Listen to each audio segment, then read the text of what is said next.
In the dog-eat-dog world of Hollywood, he had it all. Diamonds, limousines, personal chefs. He was the critics' darling, one of the highest-paid actors of the 1920s. But it wasn't always so easy for this star.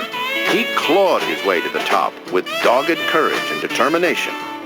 It's Rin Tin Tin, the original canine hero of the silver screen, who lived the American dream for 10 years. That's 70 in human years. During the closing months of World War I, a young American corporal named Lee Duncan was scouting the French countryside when he came across an abandoned German war dog station. Most of the canines had been killed during recent shelling, but Duncan discovered a few surviving pups, which he took back to a nearby American base. Several months later, when Duncan returned home to California, he took 2 of the puppies with him. One died soon after arriving in the States, but the other survived. Duncan named him Rin Tin Tin, after the finger-sized dolls that French soldiers carried for good luck. Duncan always claimed that he never gave his pup any formal training. As this rare footage reveals, the 2 simply had an understanding. Rin Tin Tin was a quick learner and an eager performer. Then Duncan realized he had a remarkable opportunity on his hands. Dogs were popular in silent films, especially police dogs, as shepherds were known. Duncan believed Rinty, as he called Rin Tin Tin for short, could become top dog. Rin Tin Tin was strong, handsome, and fearless. He would attempt any stunt his master demanded. Duncan had no trouble finding movie work for his pet. Rin Tin Tin made his film debut in 1922 in The Man from Hell's River. Critics recognized Rinty's appeal, and within a year, the 4-year-old Rin Tin Tin had a sweet contract with Warner Brothers Studios.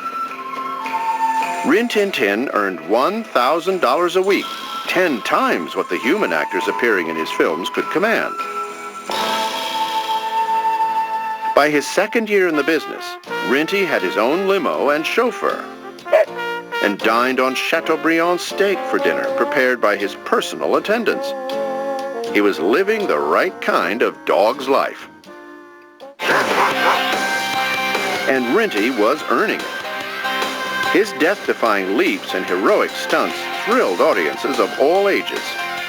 He starred in 24 successful films in a career that spanned nearly 10 years, a profit-making run that saved his studio, Warner Brothers, from bankruptcy.